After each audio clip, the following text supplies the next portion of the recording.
Maka Nabi bertanya, bagaimana engkau mendapati diri engkau? Pemuda itu menjawab, aku mengharap Allah dan aku takut akan dosa-dosaku. Nabi lalu bersabda, tiada berkumpul keduanya harap dan takut itu dalam hati hamba, pada seperti tempat ini, selain yang diberikan oleh Allah kepadanya akan yang diharapnya. Dan diamankannya oleh Allah dari yang ditakutinya. Sabit Al-Banani berkata, ada seorang pemuda sangat suka bermain-main. Ia mempunyai ibu yang banyak memberi pengajaran kepadanya. Ibunya berkata kepadanya, hai anakku, engkau sesungguhnya mempunyai hari, maka ingatkanlah akan hari engkau itu. Maka tatkala turun perintah Allah Ta'ala kepadanya, maka ibunya menelungkup atasnya. Dan ibu itu mengatakan kepadanya, hai anakku, aku sudah memperingatkan engkau akan terpelantingnya engkau yang ini. Dan aku mengatakan, bahwa engkau mempunyai hari. Pemuda itu lalu menjawab, hai ibuku, bahwa aku mempunyai Tuhan yang banyak kebaikannya. Bahwa aku mengharap bahwa ia tidak menindakkan aku pada hari ini, akan sebahagian kebaikannya. Sabit meneruskan ceritanya, maka Allah merahmatinya dengan baik sangkanya dengan Tuhannya. Jabir bin Wada'ah berkata, ada seorang pemuda yang suka berbuat keji. Lalu ia sakit yang membawa kepada ajalnya. Maka ibunya berkata kepadanya, hai anakku, tinggalkanlah wasiat dengan sesuatu. Anak muda itu menjawab, ya, cincinku jangan engkau membukanya. Sesungguhnya pada cincin itu ada zikir kepada Allah Ta'ala. Maka mudah-mudahan Allah merahmati akan aku. Maka tatkala ia telah dikuburkan, lalu ia dimimpikan. Pemuda yang dimimpikan itu berkata, terangkanlah kepada ibuku, bahwa kalimat itu telah bermanfaat bagiku. Allah telah mengampunkan bagiku. Seorang Arab dusun sakit, lalu dikatakan kepadanya, bahwa engkau akan mati. Arab dusun itu lalu bertanya, kemana aku akan dibawa? Mereka itu menjawab, kepada Allah. Arab dusun itu lalu berkata, maka tidaklah aku benci, bahwa aku dibawa kepada yang tidak terlihatkan kebajikan, selain daripadanya. Abu Muhammad Mu'tamar bin Sulaiman berkata, ayahku mengatakan kepadaku, tatkala beliau hampir wafat, hai Mu'tamar, berbicaralah dengan aku secara mudah. Semoga aku menemui Allah Azza wa Jalla dan aku baik sangka dengan dia. Mereka menyukai, bahwa disebutkan bagi hamba akan kebaikan amalnya ketika matinya. Supaya baiklah sangkanya dengan Tuhannya. Penjelasan, keluhan ketika bertemu dengan malakul maut dengan cerita-cerita yang dilahirkan oleh lisan keadaan, lisanul hal daripadanya. Asy'ats bin Aslam berkata, Ibrahim bertanya kepada malakul maut dan namanya Israel. Ia mempunyai dua mata, satu pada mukanya dan satu pada kuduknya. Nabi Ibrahim berkata, hai malakul maut, apa yang engkau perbuat, apabila ada satu nyawa di timur dan satu nyawa di barat? Terjadi penyakit kolera di suatu daerah di bumi ini, dan bertemu dua barisan perang. Bagaimana engkau berbuat? Malakul maut itu menjawab, aku panggil nyawa-nyawa itu dengan izin Allah. Maka adalah dia di antara dua anak jari ini. Asy'ats bin Aslam berkata, telah didekatkan bumi itu bagi malakul maut. Lalu tinggal seperti baki di antara dua tangannya. Dan diambilnya daripadanya akan yang dikehendakinya. Asy'ats meneruskan riwayatnya, dialah yang memberikan kabar gembira, bahwa dia Halilullah, Halil Allah Azza wa Jalla. Nabi Sulaiman bin Daud bertanya kepada malakul maut, mengapakah aku tidak melihat engkau berlaku adil di antara manusia? Engkau ambilkan si ini dan engkau tinggalkan si ini. Malakul maut itu menjawab, tiadalah aku dengan yang demikian itu lebih mengetahui dari engkau. Sesungguhnya itu adalah lembar-lembar atau buku-buku yang dilemparkan kepadaku, yang di dalamnya ada nama-nama. Wahab bin Munabi berkata, adalah salah seorang raja bermaksud berkendaraan ke suatu daerah di bumi. Maka dimintanya pakaian untuk dipakainya. Lalu tidak menakjubkannya. Maka dimintanya pakaian yang lain. sehingga dipakainya yang menakjubkannya sesudah berkali-kali. Begitu pula dimintanya binatang kendaraan, maka dibawa kepadanya, lalu tidak menakjubkannya, sehingga dibawa beberapa ekor binatang kendaraan, maka dikendarainya yang terbagus daripadanya. Lalu datanglah iblis, maka dihembuskannya dalam lubang hidung raja itu sekali hembus. Lalu penuhlah dia dengan kesombongan. Kemudian raja itu berjalan dan berjalan sertanya semua kuda kendaraannya. Ia tidak melihat kepada manusia, karena sombongnya. Maka datanglah kepada raja itu, seorang laki-laki buruk keadaannya. Laki-laki itu memberi salam, lalu raja itu tidak menjawab salam laki-laki itu. Laki-laki itu memegang kekang binatang kendaraannya. Maka raja itu lalu berkata, "Lepaskan kekang. Engkau telah berbuat persoalan besar." Laki-laki itu berkata, "Aku ada keperluan kepadamu." Raja itu menjawab, "Sabar, sampai aku turun." Laki-laki itu menjawab, "Tidak. Sekarang juga." Maka laki-laki itu memaksakan raja itu atas kekang binatang kendaraannya. Lalu raja itu berkata, "Sebutkanlah keperluanmu itu." Laki-laki itu menjawab, "Rahasia." Maka raja itu mendekatkan kepalanya kepada laki-laki itu. Lalu laki-laki itu membisikkan kepada raja itu dan mengatakan, "Aku malakul maut." Maka berubahlah warna raja dan gemetarlah lidahnya. Kemudian ia mengatakan, "Tinggalkanlah aku, sehingga aku kembali kepada keluargaku. Aku tunaikan hajatku dan aku tinggalkan mereka." Malakul maut itu menjawab, "Tidak. Demi Allah, engkau tiada akan melihat keluarga engkau dan kelengkapan perjalanan engkau untuk selama-lamanya." Malakul maut itu mengambil nyawa raja itu. Lalu raja itu jatuh, seakan-akan sepotong kayu. Kemudian, malakul maut itu pergi. Maka ia bertemu dengan seorang hamba mukmin dalam demikian keadaan. Lalu ia memberi salam kepada hamba itu dan menjawab salamnya. Maka ia berkata, "Bahwa aku mempunyai hajat keperluan kepada engkau, yang akan aku sebutkan pada telinga engkau." Orang mukmin itu menjawab, "Marilah sebutkan." Malakul maut itu membisikkan, seraya berkata, "Aku malakul maut." Orang mukmin itu lalu mengatakan, "Selamat datang kepada yang telah lama perginya daripadaku. Demi Allah, tidak ada di bumi ini orang yang pergi jauh, yang lebih aku ingin menjumpainya, daripada engkau." Maka malakul maut menjawab, "Laksanakanlah hajat keperluan engkau, yang engkau keluar kepadanya." Orang mukmin itu menjawab, "Tiada bagiku keperluan, yang lebih besar padaku dan tiada aku cintai, selain bertemu dengan Allah Ta'ala." Malakul maut menjawab, "Pilihlah, atas keadaan mana, yang engkau kehendaki bahwa aku mengambil nyawa engkau." Orang mukmin itu lalu menjawab, "Sanggupkah engkau atas yang demikian?" Malakul maut itu menjawab, "Ya sanggup. Sesungguhnya aku disuruhkan dengan yang demikian." Orang mukmin itu berkata, "Tinggalkanlah aku, sehingga aku mengambilkan wudhu, dan mengerjakan salat. Kemudian, ambillah nyawaku dan aku sedang sujud." Maka malakul maut itu mengambil nyawanya orang mukmin itu sedang sujud. Abu Bakar bin Abdullah Al-Mazani berkata, seorang laki-laki dari kaum Bani Israel mengumpulkan harta. Maka tatkala ia hampir mati, lalu dikatakannya kepada anak-anaknya, "Perhatikanlah kepadaku akan segala jenis hartaku." Lalu dibawakan kepadanya dengan jumlah yang banyak dari kuda, unta, budak dan lain-lain. Maka tatkala dilihatnya, lalu ia menangis karena kekesalan hatinya. Malakul maut melihat orang itu menangis, lalu bertanya, "Apakah yang membawa engkau maka menangis?" Maka demi Tuhan yang menganugerahkan engkau akan harta, tiadalah aku keluar dari tempat engkau, sehingga aku ceraikan di antara nyawa engkau dan badan engkau. Orang Israel itu menjawab, "Berilah aku tempo, sehingga aku bagi-bagikan harta itu." Malakul maut menjawab, "Amat jauh dari yang demikian. Telah terputuslah ketangguhan tempo dari engkau. Bukankah ada yang demikian itu sebelum datang ajal engkau?" Lalu malakul maut itu mengambil nyawanya.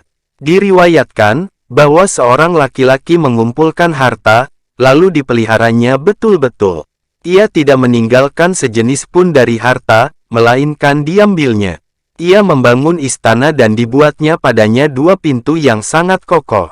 Dikumpulkannya pada istana itu pengawal-pengawal dari hamba sahayanya. Kemudian, dikumpulkannya keluarganya dan dibuatnya bagi mereka makanan. Dan ia duduk di atas tempat tidur. Diangkatnya salah satu dari kedua kakinya atas kaki yang lain. Dan mereka itu makan. Tatkala mereka itu sudah selesai makan, lalu laki-laki itu berkata, "Hai diri, bernikmat-nikmatlah untuk beberapa tahun. Telah aku kumpulkan bagi engkau, apa yang memadai bagi engkau." Belum lagi selesai laki-laki itu dari pembicaraannya, sehingga datanglah kepadanya malakul maut, dalam keadaan seorang laki-laki, yang baginya 2 potong kain buruk. Dan pada lehernya karung makanan kuda. Ia menyerupai dengan orang-orang miskin. Malakul maut itu mengetuk pintu dengan sangat keras, yang menakutkan laki-laki itu. Dan dia berada di atas tempat tidurnya. Lalu melompatlah budak-budak laki-laki itu kepada malakul maut, seraya mereka itu bertanya, "Apa kerjamu ini?" Malakul maut itu lalu menjawab, "Aku panggil kepadaku tuanmu." Budak-budak itu menjawab, "Kepada orang yang seperti engkau ini, Tuan kami akan keluar." Malakul maut menjawab, "Ya." Lalu mereka menerangkan yang demikian kepada tuannya. Tuannya lalu menjawab, "Mengapakah kamu berbuat dengan yang demikian dan kamu berbuat yang demikian?" Malakul maut lalu mengetuk lagi pintu itu lebih keras dari yang pertama tadi. Lalu melompatlah para pengawal kepadanya. Maka malakul maut berkata, "Beritahukanlah kepadanya, bahwa aku malakul maut." Tatkala mereka mendengar yang demikian, lalu tercampaklah atas mereka ketakutan. Dan jatuhlah atas tuan mereka kehinaan dan berbuat-buat merendahkan diri. Tuannya lalu berkata, "Katakanlah kepada malakul maut itu dengan perkataan yang lemah lembut. Tanyakanlah, adakah ia akan mengambil seseorang?" Malakul maut itu lalu masuk, seraya berkata, "Berbuatlah pada hartamu, apa yang engkau berbuat. Aku tiada akan keluar dari tempat ini, sehingga aku keluarkan nyawa engkau." Lalu laki-laki itu menyuruh tentang hartanya, supaya diletakkan di hadapannya. Ketika dilihatnya hartanya, lalu ia berkata, "Dikutukkan engkau oleh Allah dari harta. Engkau menyibukkan aku daripada beribadah kepada Tuhanku. Dan engkau mencegah aku bahwa aku bersembunyi sepi bagi Tuhanku." Maka Allah menganugerahkan kepada harta dapat berbicara. Lalu harta itu berkata, "Mengapa engkau memaki aku? Dan engkau dapat masuk ke tempat raja-raja dengan sebab aku. Dan orang yang takwa ditolak dari pintu mereka.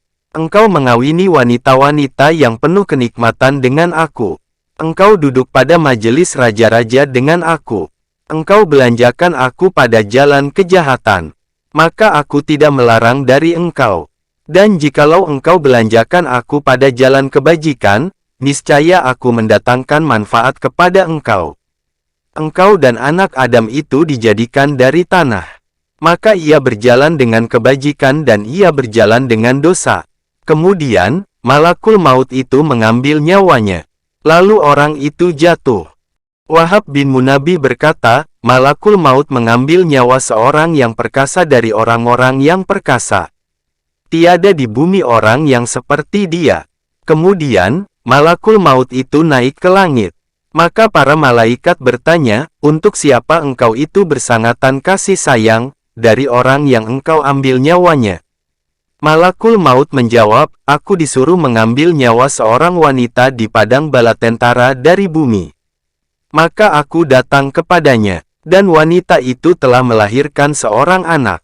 Maka aku kasihan kepadanya, karena terasingnya. Dan aku kasihan kepada anaknya, karena kecilnya dan adanya di padang belantara itu, yang tiada menyantuninya." Para malaikat itu menjawab, "Orang yang perkasa yang engkau ambil sekarang nyawanya, itulah anak yang telah engkau kasihan kepadanya. Maha suci Allah yang maha lemah lembut bagi siapa yang dikehendakinya." Atta bin Yassar berkata, apabila datang malam nisfu Sya'ban pertengahan bulan Sya'ban, maka diserahkan selembar daftar kepada Malakul Maut. Lalu dikatakan kepadanya, ambillah nyawa siapa yang tersebut dalam daftar ini, dalam tahun ini. Atta bin Yassar lalu meneruskan, bahwa hamba itu menanam tanaman, mengawini jodoh-jodohnya dan membangun bangunan-bangunan. Dan namanya dalam daftar itu dan dia tidak tahu. Al-Hasan Al-Basyari berkata, tiada satu hari pun, melainkan Malakul Maut itu memeriksa setiap rumah 3 kali. Maka siapa yang didapatinya dari mereka yang telah menyempurnakan rezekinya dan telah habis ajalnya, niscaya diambilnya nyawanya. Maka apabila ia mengambil nyawanya, niscaya keluarganya menghadapinya dengan jeritan dan tangisan. Lalu Malakul Maut mengambil dengan 2 tiang pintu, seraya berkata, demi Allah, aku tidak memakan rezekinya, aku tidak menghilangkan umurnya, aku tidak mengurangkan ajalnya, dan bahwa aku pada kamu itu berkali-kali kembali memeriksa, sehingga tiada tinggal dari kamu seorang pun. Al-Hasan berkata, demi Allah, jikalau mereka melihat tempatnya dan mendengar perkataannya, niscaya mereka itu lupa dari mayatnya. Dan mereka itu menangis atas dirinya. Yazid Ar-Rakashi berkata, sewaktu salah seorang dari orang-orang yang perkasa dari kaum Bani Israel, duduk pada tempatnya, yang sudah sepi dengan sebahagian keluarganya, tiba-tiba ia melihat kepada seseorang yang masuk dari pintu rumahnya. Lalu ia bangun kepada orang itu dengan terkejut dan marah, seraya bertanya, siapa kamu?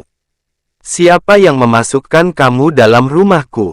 Orang itu menjawab, adapun yang memasukkan aku ke rumah ini, maka yang empunyanya. Adapun aku maka yang tidak tercegah hijab daripadaku. Dan aku tidak meminta izin kepada raja-raja. Aku tidak takut akan serangan orang-orang yang berkuasa. Tidak mencegah daripadaku oleh setiap orang yang perkasa, yang keras. Dan tidak oleh setan yang durhaka. Yazid Ar-Rakashi meneruskan ceritanya, maka jatuhlah di tangan Malakul Maut itu orang yang perkasa tersebut. Ia gemetar, sehingga jatuh tersungkur atas mukanya. Kemudian, ia mengangkatkan kepalanya kepada Malakul Maut, dengan memohonkan pertolongan dan menghinakan diri. Orang itu lalu berkata kepada Malakul Maut, jadi engkau ini Malakul Maut. Malakul Maut menjawab, aku Malakul Maut. Orang itu bertanya lagi, adakah engkau menangguhkan aku, sehingga aku mengemukakan janji? Malakul Maut menjawab, amat jauh dari itu. Telah habis masa engkau, telah berlalu nafas engkau, dan telah hilang saat-saat engkau. Maka tiadalah jalan kepada mengundurkan engkau. Orang itu lalu bertanya, kemanakah engkau membawa aku pergi? Malakul Maut menjawab, kepada amal engkau yang telah engkau datangkan. Dan kepada rumah engkau yang telah engkau sediakan. Orang itu menjawab, sesungguhnya aku tidak mendatangkan amal yang solih, dan tidak menyediakan rumah yang bagus. Malakul Maut menjawab, maka kepada 1 tingkat neraka jahanam dan yang mencabut tepi-tepi tulang. Kemudian, Malakul Maut itu mengambil nyawanya.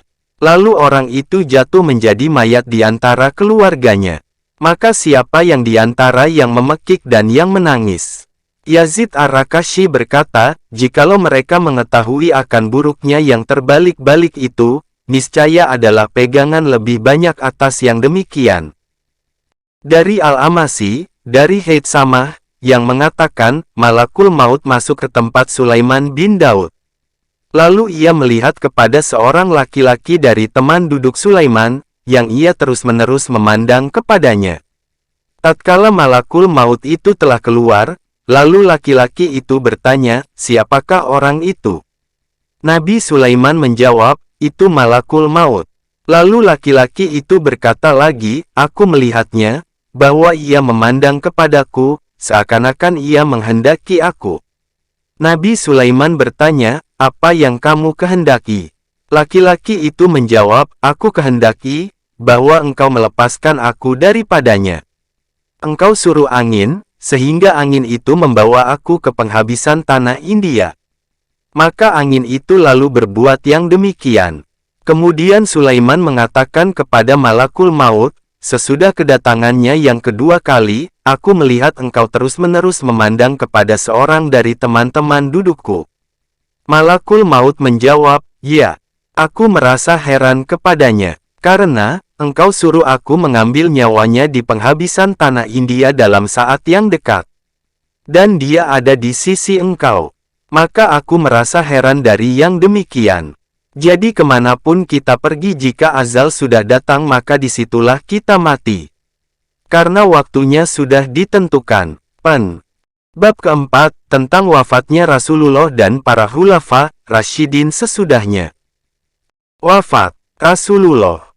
Ketahuilah kiranya, bahwa pada Rasulullah itu ikutan yang baik, sewaktu hidup dan sesudah wafat, pada perbuatan dan perkataan. Semua hal ihwalnya menjadi ibarat bagi orang-orang yang melihat dan perhatian bagi orang-orang yang memperhatikan. Karena, tiada seorang pun yang lebih mulia pada Allah selain daripadanya. Karena adalah dia itu Khalil Allah, kekasih dan yang dilepaskannya. Adalah dia itu pilihan, Rasul dan Nabinya. Maka perhatikanlah, adakah ditangguhkannya sesaat ketika habis masanya?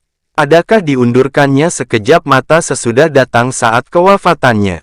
Tidak, bahkan diutuskannya kepadanya malaikat-malaikat yang mulia, yang diwakilkan untuk mengambil nyawa manusia. Lalu mereka bersungguh-sungguh dengan ruhnya yang suci, lagi mulia untuk dipindahkannya dan diperbuatkannya, supaya diberangkatkannya dari tubuhnya yang suci, kepada kerahmatan, keridaan dan kebajikan-kebajikan yang elok. Bahkan, ke tempat duduk kebenaran di samping Tuhan yang Maha Pengasih. Maka bersangatanlah serta yang demikian itu pada waktu nyawa oleh kesusahannya. Lahirnya rintisannya, berulang kali kegundaannya, meninggilah keinginannya, berubahlah warnanya, keluarlah keringat keningnya dan bergoncanglah pada menggenggam dan membuka, kiri dan kanannya. Sehingga menangis bagi tempat berbaringnya itu, orang yang hadir. Dan meratap karena kesangatan keadaannya itu, orang yang menyaksikan pemandangannya.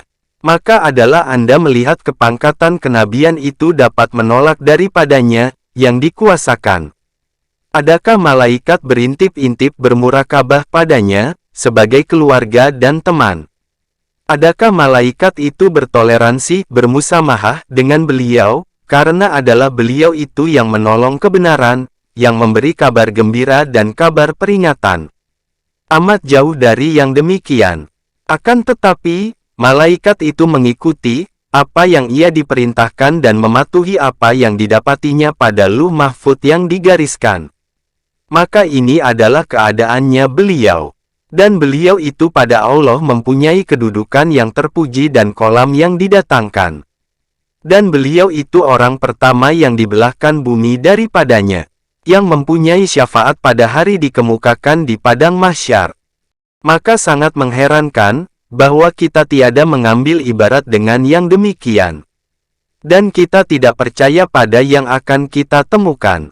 Akan tetapi, kita menjadi tawanan nafsu syahwat dan teman perbuatan maksiat dan kejahatan. Maka bagaimanakah kita tiada mengambil pengajaran dengan tempat berbaringnya Muhammad penghulu segala rasul, imam orang-orang takwa dan kekasih Allah semesta alam? Mungkin kita menyangka bahwa kita akan kekal, atau menduga bahwa kita serta jahatnya perbuatan kita, orang yang mulia pada sisi Allah. Amat jauh dari yang demikian. Akan tetapi, kita semua hendaknya yakin akan datang ke neraka. Kemudian, tiada terlepas daripadanya, selain orang-orang yang takwa. Maka kita yakin bagi kedatangan ke neraka itu, dan merupakan sangkaan untuk keluar daripadanya. Tidak, bahkan kita telah berbuat aniaya bagi diri kita sendiri. Jikalau adalah kita seperti yang demikian, maka kita itu menunggu bagi yang keras sangkaan. Maka tidaklah kita demi Allah dari orang-orang yang takwa. Allah Tuhan semesta alam berfirman, dan tiada seorang pun di antara kamu yang tiada masuk ke dalamnya, itulah keputusan Tuhan engkau yang tidak dapat dihindarkan. Akhirnya, Kami lepaskan orang-orang yang menjaga dirinya dari kejahatan, dan kami biarkan orang-orang yang bersalah berlutut di dalamnya. Surat 19 Maryam ayat 71-72. Maka hendaklah setiap hamba memperhatikan kepada dirinya sendiri, bahwa dia lebih dekat kepada orang-orang yang zalim atau kepada orang-orang yang takwa. Maka perhatikanlah kepada diri engkau sendiri, sesudah engkau memperhatikan kepada perjalanan hidup orang-orang dahulu yang solih. Maka sesungguhnya mereka berada bersama orang-orang yang memperoleh taufik, dari orang-orang yang takut. Kemudian, perhatikanlah kepada penghulu rasul-rasul yang diutuskan oleh Allah. Maka sesungguhnya lah dia adalah di atas keyakinan dalam urusannya. Karena adalah dia penghulu nabi-nabi dan panglima orang-orang yang takwa. Dan ambillah menjadi ibarat, bagaimana adanya kesusahan ketika bercerai dengan dunia. Bagaimana bersangatan urusannya ketika berbalik ke sorga Jannatul Mawad, sorga tempat kediaman. Ibnu Mas'ud berkata, kami masuk ke tempat Rasulullah di rumah ibu kita, Aisyah, ketika Rasulullah sudah mendekati bercerai dengan dunia. Maka beliau memandang kepada kami. Lalu keluarlah air mata dari kedua matanya Nabi. Kemudian, beliau bersabda, selamat datang kepadamu. Dihidupkan kamu oleh Allah. Diberi tempat kamu oleh Allah. Ditolong kamu oleh Allah. Aku wasiatkan kepadamu dengan takwa kepada Allah. Aku wasiatkan kepadamu akan mengingati Allah. Bahwa aku adalah yang memberi kabar peringatan dan yang menjelaskan kepadamu daripada Allah. Bahwa tidaklah kamu itu meninggi atas Allah di negerinya dan hamba-hambanya. Sesungguhnya telah dekatlah ajal dan balik kembali kepada Allah, ke Sidratul Muntaha, ke Jannatul Mawad dan ke gelas yang lebih sempurna. Maka ucapkan kepada dirimu sendiri dan kepada orang yang masuk dalam agamamu sesudahku, daripadaku, akan salam dan rahmat Allah. Diriwayatkan, bahwa Nabi bertanya kepada Jibril ketika beliau akan wafat, siapakah untuk umatku sesudahku? Maka Allah Ta'ala mewahyukan kepada Jibril, bahwa sampaikanlah kabar gembira kepada kekasihku, bahwa aku tidak menghinakannya pada umatnya.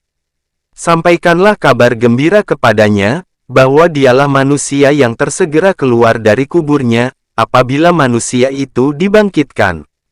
Dialah penghulu mereka apabila dikumpulkan. Bahwa sorga itu tidak diberikan kepada umat-umat yang lain, sebelum umatnya masuk. Maka Nabi menjawab, sekarang tetaplah hatiku.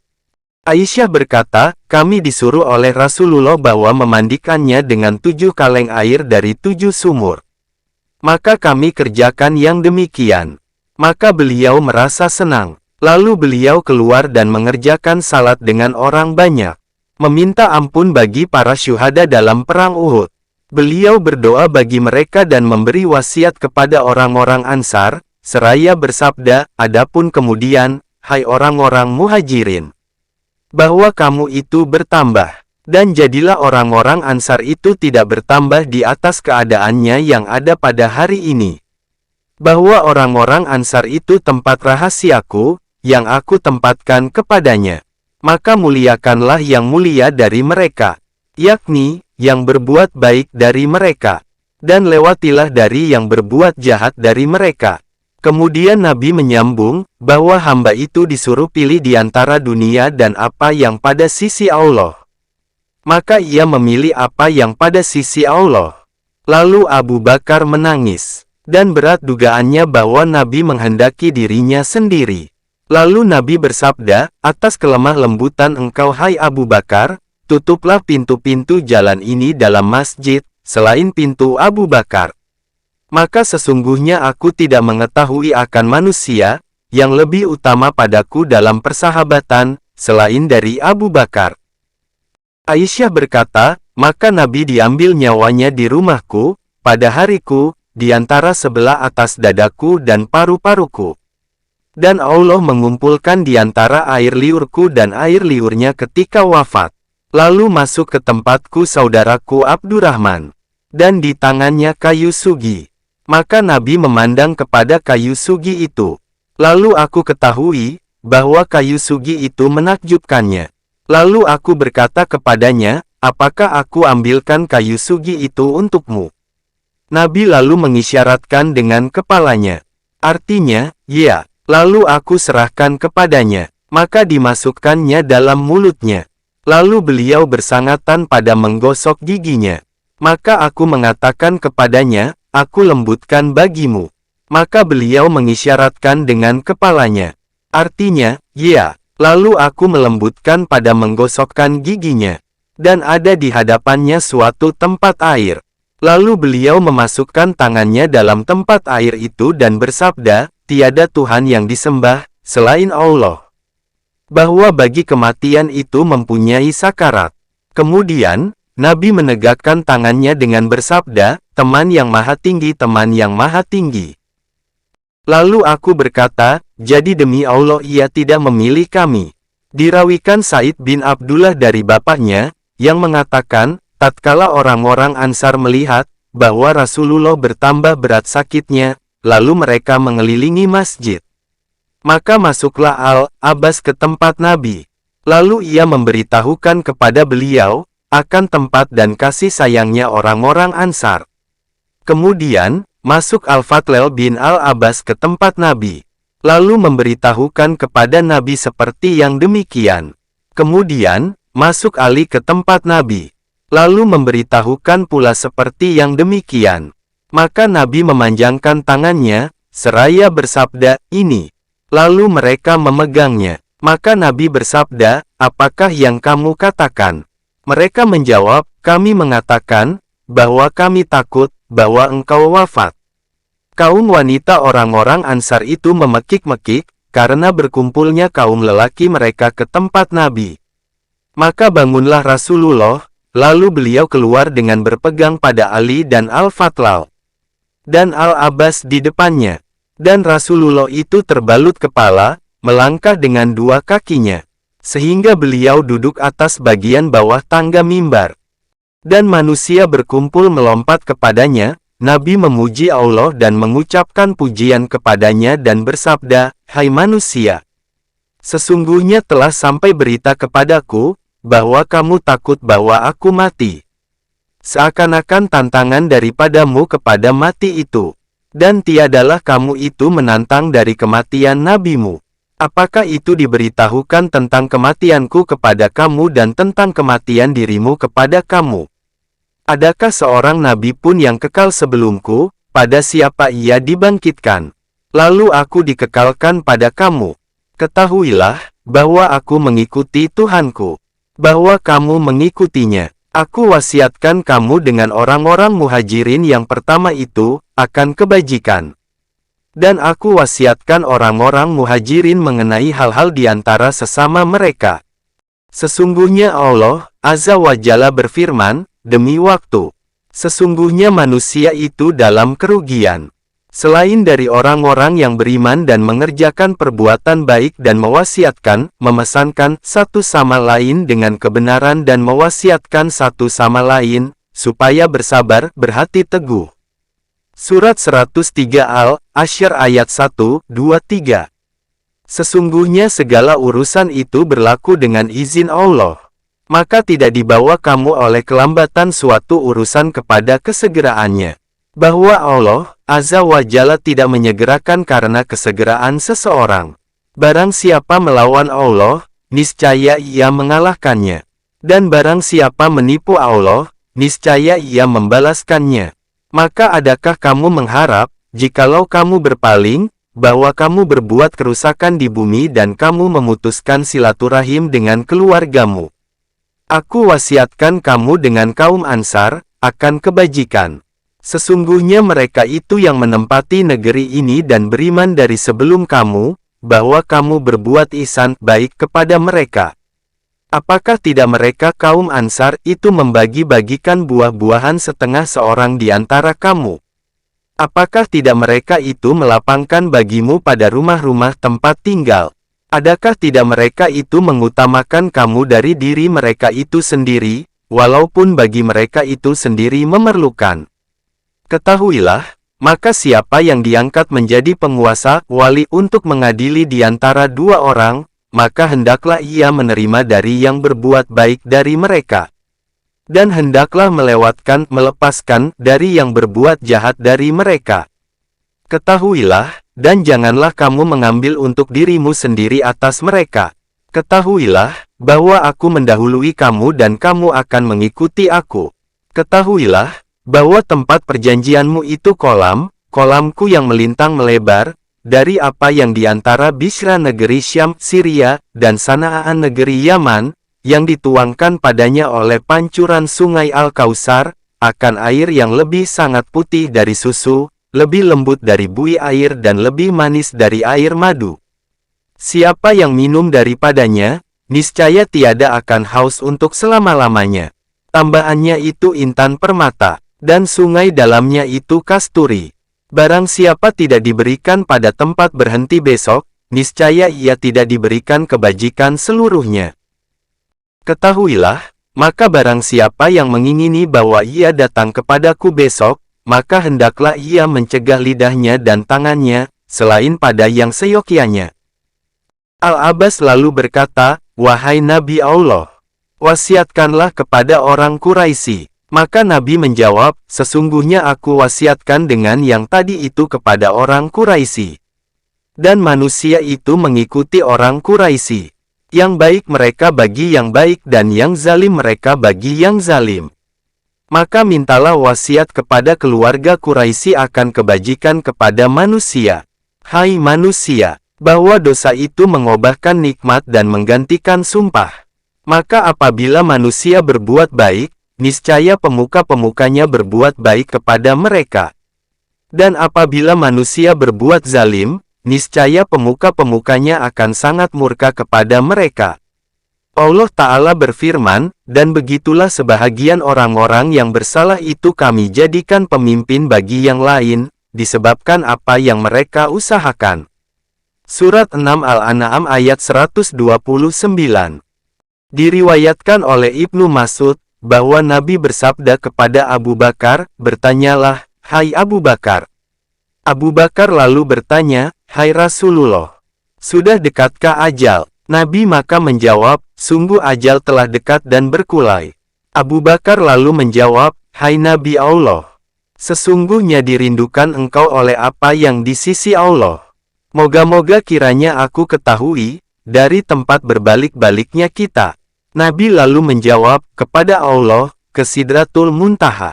Kemudian, ke sorga Jannatul Mawa, Firdaus yang tertinggi, gelas yang tersempurna, teman yang tertinggi, keberuntungan dan hidup yang tenang." Abu Bakar lalu bertanya, "Hai Nabi Allah, siapakah yang mengurus pemandian engkau?" Nabi menjawab, "Laki-laki dari ahli baitku keluargaku, yang terdekat, maka yang terdekat." Abu Bakar bertanya lagi, "Pada apa kami kafankan engkau?" Nabi menjawab, "Pada pakaianku ini, pada pakaian bikinan Yaman dan dalam pakaian putih bikinan Mesir." Abu Bakar bertanya pula, "Bagaimana salat kami kepada engkau?" Kami menangis dan Nabi pun menangis. Kemudian, beliau bersabda, "Pelan-pelan. Allah mengampunkan bagi kamu, memberi balasan bagi kamu kebajikan dari nabimu.